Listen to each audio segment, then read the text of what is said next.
مجموعة من الآثار اللي بتعبر عن حضارتنا العظيمة في إطار احتفالات وزارة الآثار بمرور 114 عام على افتتاح المتحف المصري.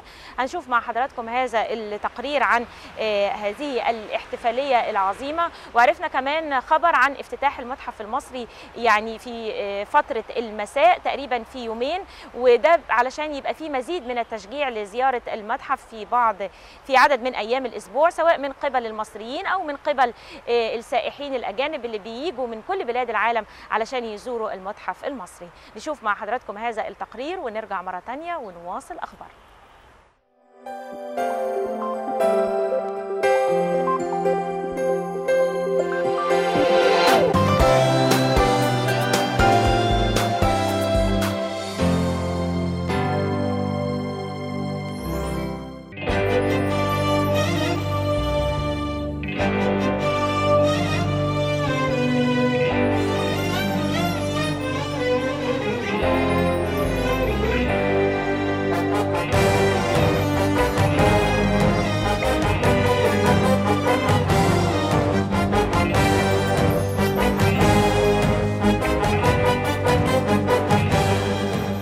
احنا بنحتفل بمرور 114 عام على افتتاح المتحف المصري بالتحرير، ودوت احتفالية كبرى بتقام كل عام.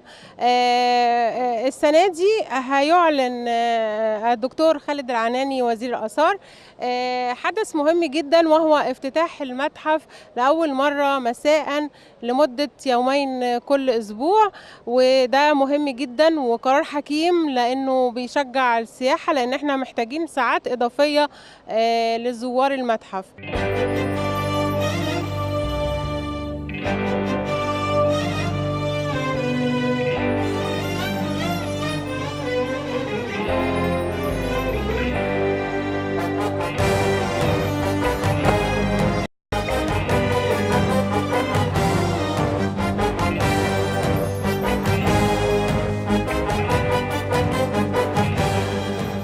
طبعا هيبقى عبء زياده على الاثريين في الشغل، لان هنضطر نشتغل 3 شيفتات او 3 ورديات، بس ده شيء يسعدنا ويفرحنا لو في اقبال زائرين وسائحين على المتحف. في آثار كتير من اللي هتعرض في المتحف الجديد أو متحف المصري الجديد في الهرم، دي هتعمل راحة في العرض المتحفي، ونستطيع أن نعرض القطع الفنية من الفن المصري القديم في هذا المتحف براحة كثيرة.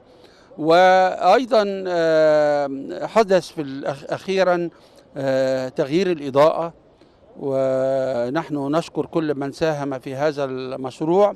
وهذه الإضاءة الموجودة حاليا في المتحف سوف تتيح لزوار المتحف أن يزوروا المتحف يومين في الأسبوع حتى الساعة 9 مساء. وطبعا لو كان في إقبال على هذا ممكن يزاد عدد الأيام.